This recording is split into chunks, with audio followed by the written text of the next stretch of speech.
And we're going to talk about your childhood and how you became an international pianist and how you came back to Cebu to now work on the Cebu Youth Symphony Orchestra. Tell us about your childhood. When did you know that you had talent? At about age 6, I would say, my mother taught me. And the pianos were there, the lessons were there, but I was never forced to practice, and I really did enjoy the lessons and the practicing. And what happened? You were in Cebu. Did you go to Manila and abroad eventually? Not right away. I had a very normal childhood. I went to school and developed just at a normal pace, I would say. But at age 18, I was sent to New York, the Juilliard School of Music. Mm-hmm. Some summers and some semester vacations, I was sent to Manila for brief periods for coaching. But the whole time you were here, your mother was your coach and she was your teacher. Yes. You did not have any other teacher at all? No, except for the brief periods that I mentioned in Manila. Basically, it was Benjamin Tupas, those times. You know, I'm curious because many parents watching us right now would want their children to be like you, to really play the piano really, really well. And you mentioned that you never were forced. But how about those children who don't want to study at all? Shouldn't they be forced or coerced into studying piano? Up to a certain extent, yes. I think everybody should have a mandatory basic background of music, but for a career, there has to be much more than that. It has to come from inside.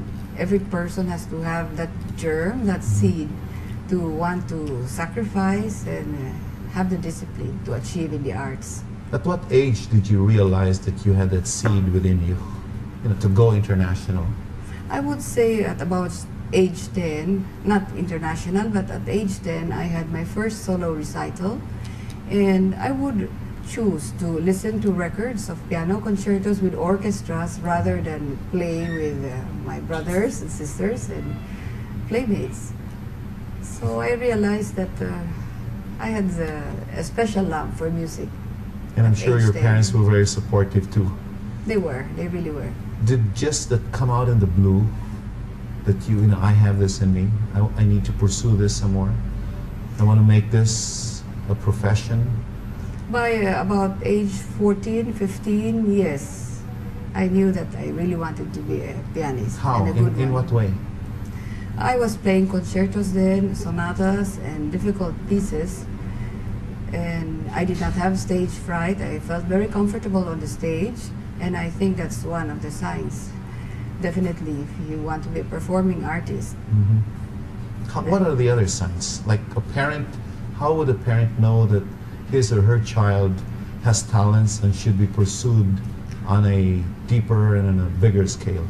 Definitely, there has to be a basic talent, and then there has to be focus. Mm-hmm.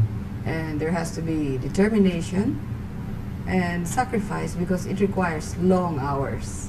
I could imagine. Ingrid, I'd like to ask you to bring us from your childhood up to the point when you have reached where you are today. Maybe you could show us some pictures about where you came from and the story of your life. That would be very interesting to a lot of people who are watching us right now. Yes. A lot of people have seen you in the newspapers, but I don't think they really know how the hard work that you put in order to become where you are today.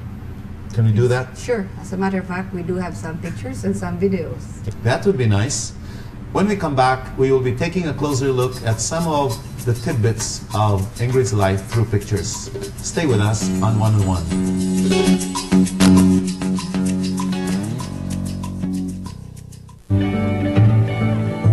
As you travel across the archipelago, let Sky Cable keep you in touch with the rest of the world in these fine establishments.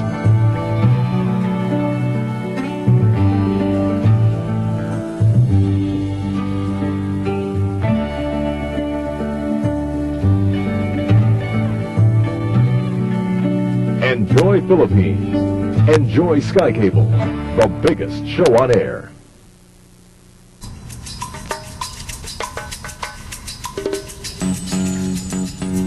Welcome back to One on One. With me is Miss Ingrid Sala Santamaria, the moving force behind the Cebu Youth Symphony Orchestra. I'd like to ask Ingrid now to tell us her life story through pictures. Ingrid, tell us your story. Thank you, Bunny. As a matter of fact, just last month, I was invited by Nayong Filipino to join a photo exhibit which is ongoing right now. And I submitted a collage of old pictures, but at the same time I did a duplicate of it, which I have here. Which you have now. Yes. Show it to us, please. I'd like to show that to you. Thank you. Here we have a picture when I was 1 year old. This is when I was about 6, 8 years old. And these two pictures are when I was 10 years old from my first solo piano recital. The next two pictures show me when I was 17 and I gave my graduation recital for Bachelor of Music. This next picture was one of my first performances in Manila. I was the soloist for the orchestra that accompanied Dame Margot Fontaine in her first visit to Manila. This was very exciting.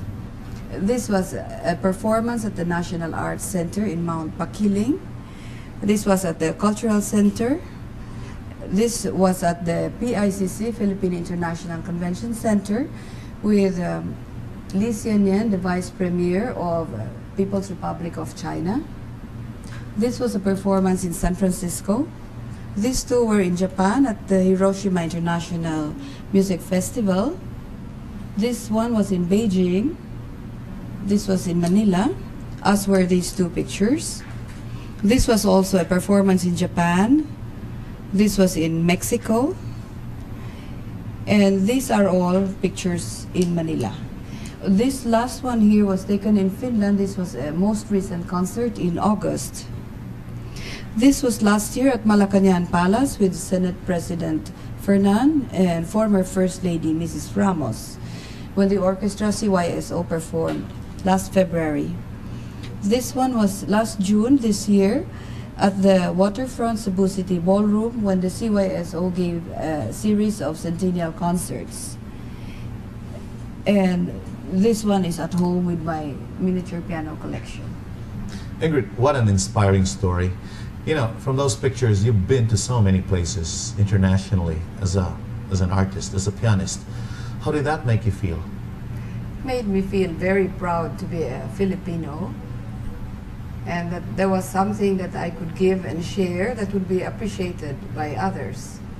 Well, you have come back to Cebu to do something. Why did you come back to Cebu after all those years that you've been out of Cebu? I realized that after I had left Cebu, there seemed to be a gap of something like 35 years, and I wanted to do something about it. I wanted our young ones to have the opportunity to develop themselves, because in these 35 years after I had left, we really did not produce anyone of national importance. Wow, how tragic. It's quite tragic, yes. And how soon can we develop one, the way you look at it? We conceptualized a 10-year music development plan and program, which we are implementing right now. And I think you have seen the results, the initial results of this. We have the Cebu Youth Symphony Orchestra now, the first one outside of Manila. And this orchestra has a regular season, just like a real orchestra. We are into the 4th season now. Well, you know, you were a star for many, many years. You're no longer a star. You're making other stars, though. How is this making you feel? Yes, Bunny, in life there are many trade-offs. And I feel that I was a pianist once, I was one person, but right now that I'm involved in this youth culture development program, I feel that I have multiplied myself at least 100 times by training 100 very proficient and committed musicians.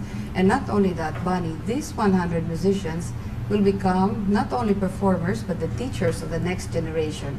Then you will see the multiplier effect, because it will be thousands and hundreds of thousands that will feel the effect of this development program. Wow, and that is where we can build the soul of the city. That's correct. And on that foundation, Bunny, we can look forward to building an artistic legacy for many generations to come. So we are really building something for our children and grandchildren. What a noble purpose, Ingrid. And on that note, we'll take a break. When we come back, we'll talk to Ingrid about her passion, the Cebu Youth Symphony Orchestra. Stay with us on One and One.